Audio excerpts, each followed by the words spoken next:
What up, everybody? CJ here in a new spot once again. If you hear an echo, I'm definitely not in a bathroom right now, but the lighting is so much better in here. I'm definitely in a bathroom. I definitely need a haircut. Quarantine's going crazy, but gotta get some information out to each and every one of you. I'm gonna talk about safety, gonna talk about driving, gonna talk about shelter in place, gonna talk about money. So hang tight. Let's do this thing, all right? First thing, I want to talk about driving safely, all right? And specifically, I want to talk about FICO score. First half of the story is a success story because our team FICO score, after we've been really working on this for the last month, has been climbing strong up and to the right. So I got the numbers right here. Starting the first week of April, when Daniel and I really started, talking about FICO, our team score was a 766. Every week now after that, 766 went to 780, 792, slight dip down back to 790. 799 now. This is what our last week's score. So we're almost at that 800 threshold. Really want to say thank you. The vast majority of the team has really taken this to heart, is really focusing on getting that good score, driving safe. I know it feels like you're driving painfully slow, but hey, you can still finish the route in time. You can be safe, and that's the most important thing. When you have those good scores too, it helps us in case you need to fight anything with a customer, with a complaint, anything like that. Those good scores really help us defend that.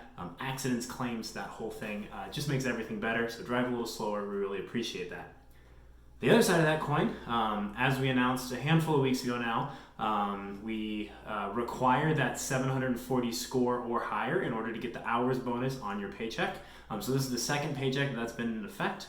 The first payroll, 2 payrolls ago, the second week only counted, but in this payroll, both weeks were possibly impacted by that 740. So each week you need to have a 740 in order to get those bonus hours. Otherwise, you just get paid for your scheduled amount because I don't want you to be driving faster to get home sooner.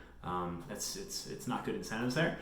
So we had 17 different people, and now this is the whole team multiplied by 2 because there's 2 weeks for each person. But there are 17 different people in the last pay period that didn't get a bonus. All right. So if you see your bonus doesn't look right, your hours look short in that last pay period, you can double check with me, but it's a very good chance that's due to not hitting that 740 bonus.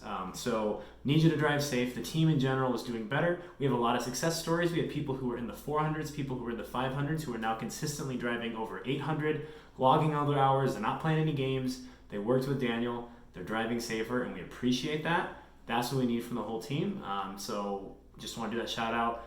Get that bonus. This is free money we are trying to give out to people, but you got to drive safe in order to get it. All right.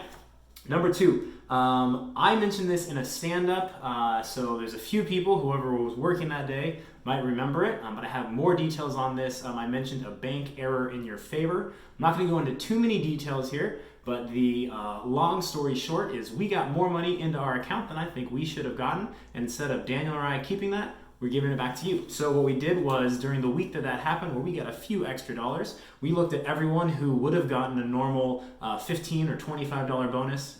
So the people that had perfect attendance, the people that drove safely, 740 and above, and the people that had a fantastic scorecard. And instead of just giving that normal bonus of that $15 to $25 bonus that you could get for that, everyone that worked more than one day, made all their days, 740 or above, fantastic scorecard. We split that money.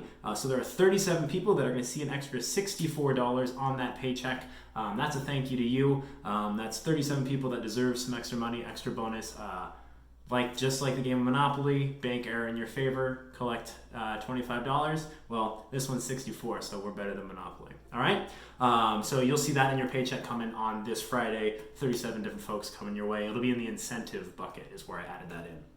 All right. Speaking of money, speaking of incentives, it's official. It's officially official, and I think it's the end of the officially official. May 30th is the extension now of the $2 shift differential. So it was originally end of April, then it got pushed to the 16th, the end of this upcoming week. Now it is officially to May 30th, and the communication that Amazon gave us is that will be the end of that differential. All right. So we have a few more weeks. Where 2 things really for us, where you can get that $17 an hour instead of $15 an hour for every hour that you work, and you can do those overtime shifts. All right, so we are going to be offering that voluntary overtime, up through the end of this month, up through May 30th, and then starting May 31st and onward, you're going to be back down to that $15 an hour, and no more overtime availability or not nearly as much as what we had previously. All right, so now's the time, next 2 weeks. Really appreciate all the help that everyone's given so far, all the hours that you worked. We have people who are working 11, 12 days every pay period, which is crazy. Thank you so much for that. Light at the end of the tunnel, getting caught up on everything, and so end of this month, basically, is when we will pull back on those overtime hours. The rate will go back down. So if you want to make a little bit more cash before going into the summer, these next 2 weeks or 2.5 weeks is the time to show up, get that done, make that money. So May 30th, that's the line in the sand, and that's what the Amazon update is. So I want to give you that info. All right. Last thing that I have, speaking about safety stuff, so you guys might have seen, I think it was yesterday at this point, or maybe 2 days ago by the time this video gets uploaded, but Governor Ducey had a update, an announcement, and basically said we are moving through phase 1. We're into phase, he didn't say if it was officially phase 2 or phase 3, but gyms are open, pools are open, shelter in place has been lifted.